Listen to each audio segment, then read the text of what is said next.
Good morning friends. আজকে একটি আমরা লিভারের ঘায়ের উপর একটা দাদার ভালো রেজাল্ট হয়েছে, সেটা আমরা দেখাবো।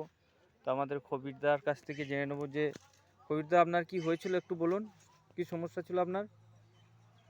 আমার সমস্যা ছিল একটু পেটে। জোরে বলবেন দাদা। আমি জোরে বলতে পারবো। আচ্ছা আচ্ছা, ঠিক আছে না। পেটে ঘা ছিল, পেটে চর্বি ছিল, আচ্ছা লিভারে।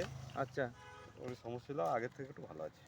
লিভারে ঘা ছিল, লিভারে আবার পেটে চর্বিও ছিল। হ্যাঁ, যে কেমন হতো আপনার? খুব কষ্ট হতো। খুব কষ্ট হতো, কাজকাম করতে গিয়ে খুব সমস্যা হতো।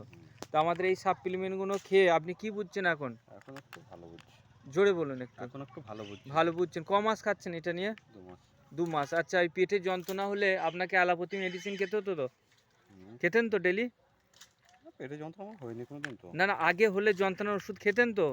যন্ত্রণা হলে খেতাম, কিন্তু যন্ত্রণা হয়নি আমার। আচ্ছা, এখন তাহলে এগুলো খেয়ে এখন আর ওইসব কোনো ঝামেলা নেই। হুম, এই যে জায়গাটায় যে ব্যথাটা বলছিলেন পেটে, এই জায়গাটা লিভারের যে জায়গাটা, এই জায়গাটা যে ব্যথা হতো সেটা কি একটু হলেও কমেছে? ব্যথাটা আছে। ব্যথাটা আছে। তাহলে রেজাল্টটা কি বুঝলেন খেয়ে? রেজাল্টটা আগে যে কষ্টটা হতো, কষ্টটা একটু কমেছে। কষ্টটা কি রকম হতো, মানে কি হতো? কষ্টটা হতো বলতে কি, যে এমনি এই রোদে থাকলে যেরকম একটা কষ্ট হতো। রোদে থাকলে? হ্যাঁ, সেই আচ্ছা, জিনিসটা এখন আর হয় না। এখন আর হয় না। না, সেই জিনিসটা হয়ে কমেছে। ঠিক আছে। তাহলে এইগুলো আপনাকে 6 মাস খেতে বলা হয়েছে, তার মধ্যে এটা 3 মাসে পড়েছে। 3 মাসে হয়েছে। ঠিক আছে, বাকি 6 মাস খান। হুম। আর 5টা মানুষকে এই বিষয়ে একটু বলবেন। ঠিক আছে, ওকে, ধন্যবাদ দাদা।